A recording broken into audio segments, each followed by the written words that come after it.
early section, you can run up the stairs like a damn chump, or you can bounce off the wall and clamber up here and vault over this bar to get to the same place in far less time.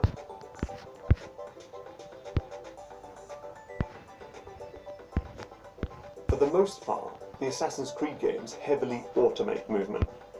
In the most recent entry, Syndicate, you don't even need to climb up buildings anymore, as Evie Fry essentially pinched Batman's grappling hook from Arkham City.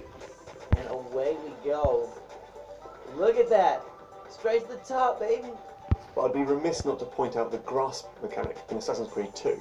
While in mid-air, Ezio can reach an arm out mid-jump to snatch at nearby ledges and ropes to avoid a nasty drop or to take an alternative route.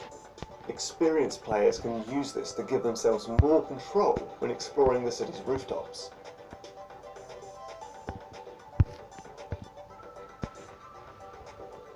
Ubisoft's experimental game Grow Home has got this great climbing system where the two triggers are used to grab with your two robot hands, and you must do that carefully and rhythmically to climb up these massive plants.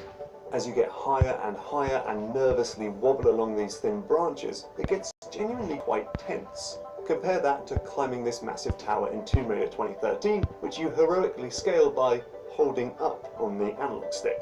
Lara might look terrified, but trust me, you won't be.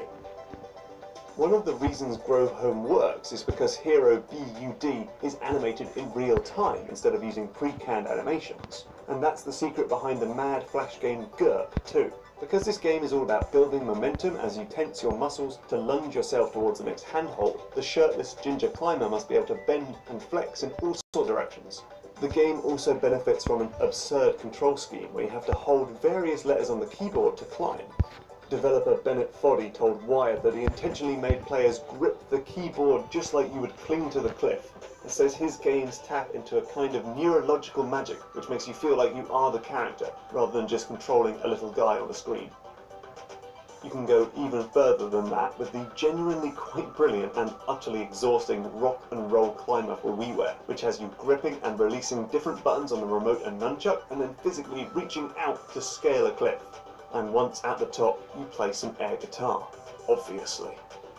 If you don't want to go quite so literal in your climbing metaphor, perhaps look to a different Ubisoft game, I Am Alive, where your character has a stamina meter that depletes when you climb up buildings. You expend more if you jump while climbing, and if you use up the whole meter, you go into a tense, last-ditch scramble that leaves a lasting impact on your stamina bar. This, like the grip meter in Shadow of the Colossus, makes you think more carefully about how you'll approach climbing in the game.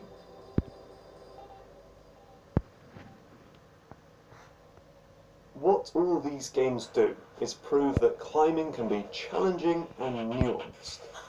By asking you to consider things like momentum, inertia and grip strength, they prove that traversal can actually be a mechanic that's every bit as deep as combat.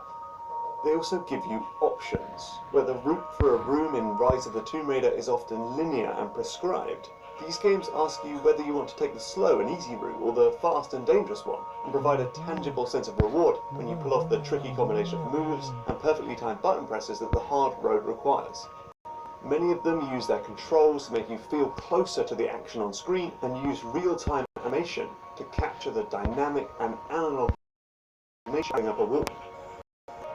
So if Lara Croft wants to trade in clambering for killing, that's her business. You do you, Lara. I'll find my fun in the challenge tombs.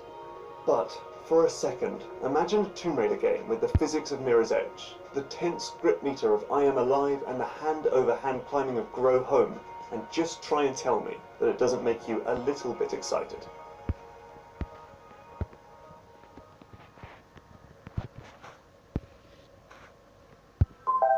Thanks for watching. What's your favourite game about climbing, traversal or parkour? Let us know in the comments below. Also, please like the episode, subscribe when you can, consider contributing through Patreon.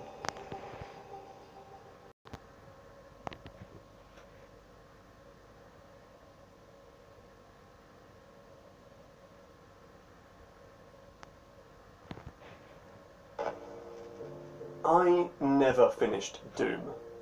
And I love Doom. It's amazing. It's got some of the best shooter combat in years. But I just lost interest at a certain point and never ended up finishing it. Whereas other games, games I don't even like as much as Doom have kept me utterly rapt until the very end.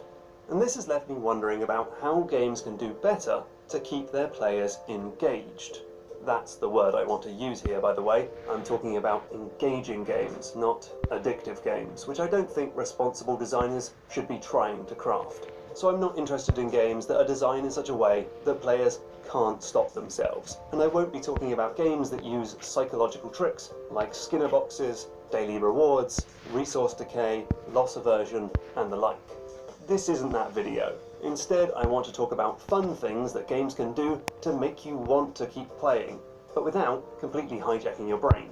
So this is Game Maker's Toolkit. I'm Mark Brown, and here's how to keep players engaged without being evil about it. A crucial factor is pacing, which describes the rhythm